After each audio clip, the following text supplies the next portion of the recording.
What's up, YouTube? Timmy's here. Now, with Ricky Tikki Tacky himself, or as you know him as Aaron Taylor Johnson. Now, of course, since he is in the new film 28 years later, I decided I don't really do this as much anymore, do my top 10 stuff, so I'm going to start, maybe continue doing some more and maybe updating some of my old ones. But here is, of course, my top 10 favorite Aaron Taylor Johnson movies, because I really quite like this guy. Yeah, Craven, whatever. But this guy is always amazing. He came onto the scene with Kick-Ass. He's been great, like, obviously, as Quicksilver. He was great in 20 years later. I think this guy is always amazing when he's given the right material, and Craven was not the right material. So, here is my official top 10 favorite Aaron Taylor Johnson movies. Alright. Starting off with number 10 was a film that I saw a few years back in 2019 called it's a movie titled A Million Little Pieces. Now, this is directed by his wife, Sam Taylor Johnson, who you might know directed, the first 50 Shades and stuff. And this movie stars the likes of Billy Bob Thornton, Odessa Young, Giovanni Ribisi, and it's based on like a controversial memoir that follows a young addict's rehab journey, his inner demons, and the people he meets on the road to recovery. Now, he plays a character named James Frey, who is like a broken and self-destructive addict who enters a rehab, pretty much slowly begins to a painful path towards healing. It is a movie about healing. It is a movie about recovery. And Aaron Taylor Johnson, I think this is probably one of his better performances in the past 10 years. He really played this character off well. Definitely give him a little pieces to go if you guys haven't seen that. Alright, coming in at number 9 is probably one of his earliest movies, and that is a film, Chat Room.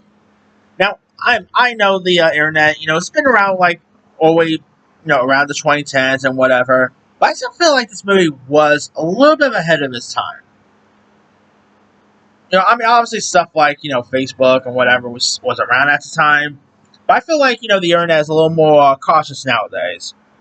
And Chat Room was actually a really interesting little thriller here.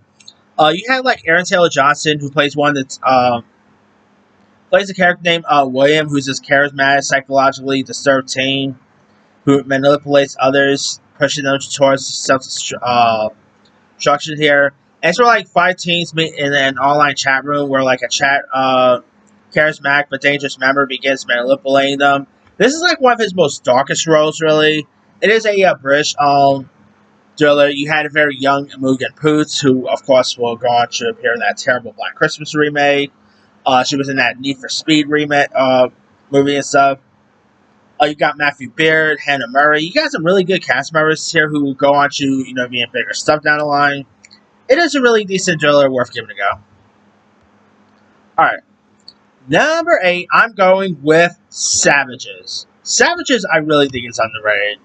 This movie came out all the way back in 2012 about these 2 marijuana growers who must rescue their shared girlfriend after she's kidnapped by a violent Mexican cartel looking to partner up. And so Taylor Johnson plays a character named Ben, a peaceful Buddhist leading drug kingpin here. And his chemistry with Taylor Kitsch was pretty good. Of course, you had Blake Lively, Benicio del Toro, John Travolta, Salma Hayek, some great cast members. Really good little thriller. I remember seeing this one in theaters back in 2012. I had a blast with it. It's, of course, directed by Oliver Stone. Really good film if you guys ever seen that. Alright. Number 7 is a sequel, and that is Kick-Ass 2. Once again, you got Aaron Taylor Johnson, who plays Kick-Ass. Now more confident with his muscular, and he trains with Hit Girl and leads a ragtag team of heroes. Of course, you got Jim Carrey playing Colonel Stars and Stripes. Jim Carrey is so good in this, man. And of course, after the events that lead to the first film, Dave teams up with a group of real life vigilantes here. And it's such a fun one. It's not as good as the first film, I would admit that, but I still always quite enjoy this a lot. Chloe Moretz really came into her own as Hit Girl this time around. I really wish we got a third one, but we're gonna get some more kick-ass, but sadly it's not gonna be with Taylor Johnson and on. But I feel like this movie did lack Nick Cage, to be honest. Yeah, but hey, it is still a really good one. It is really bonkers, just as fun. Christopher Mintz-Plasse as a character that whose name I'm not really going to mention on here, but if you guys watch Kick-Ass 2, you know what his character's name is. Christopher Mintz-Plasse is so good in this, man. He really nails his part well, too. I mean, I really wish we got a third one, but it is what it is, I guess. Alright, number 6 is Avengers Age of Ultron. Now, of course, we technically saw him as a Quicksilver like a year prior in Captain America Winter Soldier. But this is pretty much a time where we actually saw him once and the last time as Quicksilver, technically. Because he's one of the few characters in the MCU who actually technically died. Yeah, one of the few characters that actually died and stayed dead in the MCU. So, yeah, I mean, I did quite like his bravery towards the end. Wait, you didn't see that coming? Then, of course, when he did actually sacrifice himself, that is a really emotional moment, to be honest. Because, I mean, we didn't really grew with him as Quicksilver. Like, we only just saw him in this movie and a little scene in World's War, and that's it. But I still quite enjoyed his parts here. His chemistry with Elizabeth Olsen, which, by the way, second time they worked together. I'll get you that for my number 5th one. But still, it is a really decent performance as Quicksilver. He really plays his part well. Again, their chemistry is great. Really good. Again, Age of Ultron is probably my least favorite out of the Avengers movies. But I still quite so wholly enjoyed it. I have fond memories of this one. This was actually the first movie I actually saw opening night, believe it or not. You know, because I was never really a opening night type guy. I always just see it opening day, to be honest with you. But hey, it was well worth it. It was still really incredible, and yeah, really quite enjoyed Age of Ultron. Alright, speaking of Elizabeth Olsen and Aaron Taylor Johnson together, now, if you guys know, Age of Ultron and Winter Soldier, they play brother and sister, right? Coming in at number 5, they're playing different opposite, and they're actually a couple. And that is Godzilla. It's still very odd that they will go on to actually... Technically, of course, Winter Soldier did come out that same year too, but, still. It is crazy to believe that they will go on to actually play... They will also play a couple in Godzilla. So, yeah. It's pretty much I guess it's Tom Hanks and Sally Field all over again. Where Sally Field and Tom Hanks will go on from playing lovers in Punchline to playing mother and son in Forrest Gump. So, yeah. But hey, Taylor Johnson, it's still crazy to believe that we never really got to see him in the other Godzilla movies. It would be cool seeing him pop up for the Godzilla and Kong stuff, but that never came to fruition. So, Aaron Taylor Johnson is still really great in the first Godzilla. He his character of Ford Brody, who's his bomb disposal expert and family man dressed into a global crisis here. And of course, you had Bryan Cranston, who plays his father. Cranston is terrific. Cranston is barely in this for obvious reasons. His chemistry with Elizabeth Olsen was great. It is a really decent film. Of course, the start of the Monsterverse, if you will. And so, yeah, really decent flick in my opinion. Alright.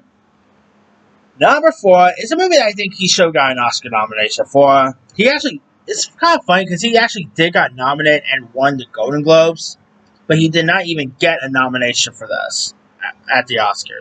And that is Nocturnal Animals. Directed by Tom Ford. It is, of course, about an art gallery owner who reads her ex-husband's novel, a violent, symbolic story that forces her to reflect on their relationship here. And you have Ray Marcus, who's a terrifying, sadistic drifter, and Aaron's portrayed in is very intense and unreeling here. Aaron Taylor Johnson. This is, if I were to actually do my top 10 favorite performances of his, this will actually be number 1 for his best performance. He is so scary in this. He is really terrifying. He plays the part well. I mean, Yeah, it's been a while since I've seen Nocturnal Animals, I admit, but I remember I probably only seen this probably once or twice, and that's really it. It's not really an easy watch. There are some like intense moments in it that you could probably just watch this movie just once. That's really it. But yeah, and of course you had like Michael Shannon, who I think got an Oscar nomination for this. I could be mistaken. Uh, Michael Shannon and Aaron Taylor Johnson are both great, but I really think Aaron Taylor Johnson should have got that nomination. But I mean, it's so weird because he won the Golden Globe, but didn't even get nominated for the Oscar. That's usually rare, but whatever. Still, Nocturnal Animals is a really decent one worth giving a go. Alright. Number 3 is a recent one, and that is Bullet Train. Bullet Train is awesome. Of course, Taylor Johnson plays like the character Tangerine, who's a stylish, foul-mouthed British hitman and one of the hats of the twins duo. And his partner is Lemon, played by Brian Tyree Henry. I know, spoiler, they did die in the film. I'm not gonna lie. Even though they're villains and you're glad that should be glad they died, I really was disappointed that they did die, to be honest here, because I would give anything to see I would give anything to see a spin-off of these two. These two just had such great chemistry. They really play off each other well. They had a great brother dynamic duo. Just awesome. And of course, like Brad Pitt was great. I mean, I just quite so hardly enjoyed Bullet Train a lot. Where's my secret for that? Yeah, they did pretty well in the box office. I found it weird we never got to see a sequel, but okay.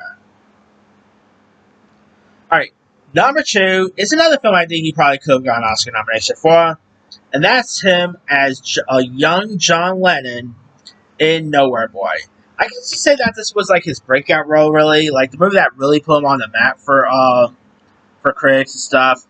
Here, of course, like is a biopic about the early life of John Lennon, exploring his troubled family life, and his like relationship that shaped him. And of course, it's like very emotionally, like he's very emotionally rebellious teen here who struggles with abandonment and search for identity. And the film captures his like transformation into a future music legend. And of course, you had like Kristen Scott Thomas, who plays like his aunt here, Anne Marie Duff, who actually played like the British version of Fiona in the British version of Shameless. She actually plays like John Lennon's mother at something. Thomas Sangster plays like a young Paul McCartney. I mean, it's such a really great one, really emotional, really showcase on who like a young John Lennon was. Aaron really embodied the character perfectly. Really good film. If you guys have seen it. And my number 1 favorite Aaron Taylor Johnson movie of all time. I already talked about the sequel, and that is number 1 is the first Kick-Ass. Kick-Ass is probably one of my favorite comic movies of the 2010s. I just love that first film. I mean, Kick-Ass, like, of course you had Aaron Taylor Johnson plays Dave Lazarus, who of course sets to become like a real life superhero in training, and of course he soon like finds himself in over his head, battling real criminals, and something he doesn't really have like powers or anything, but he really plays off this character perfectly. Chloe Moretz as Hit Girl, saying you believe that she had this and daughter would be carried in the same year, like a month apart, by the way. That's something right there. Nick Cage as Big Daddy was great. I love Nick Cage in this. Mark Strong. It's just such a great one. I just adore this one a lot. I will watch it once in a while. I still remember seeing this one in theaters. I really wish we got a third one to finish off the trilogy, but it is what it is, I guess. But yeah, if you guys never seen that first Kick-Ass, do yourself a favor, give it a go. It's such a good one. But that's pretty much it there. Here is my quick rundown. Alright, number 10 is Million Little Pieces. Number 9 is Chat Room. Number 8 is Savages. 7 is Kick-Ass 2. 6, Avengers Age of Ultron. 5, Godzilla. Number 4 is Nocturnal Animals. 3 is Bullet Train. 2, Nowhere Boy. And number 1 is the first Kick-Ass. Now there's other ones I could have added too. Definitely not Kraven the Hunter, that we all talk about. Outlaw King was okay. The War that he did with John Cena was a good one. I was not. Tenet is probably the one few Nolan movies I was not a fan of, so I can't really talk about Tenet. Uh, but hey, he's done some other cool stuff too. Who doesn't love Ricky Tikki Tacky, right? Anyway, let me let you guys. What are some of your favorite Aaron Taylor Johnson movies? John Constable, don't forget to like, subscribe, hit that bell for notification. This is Tim Sire.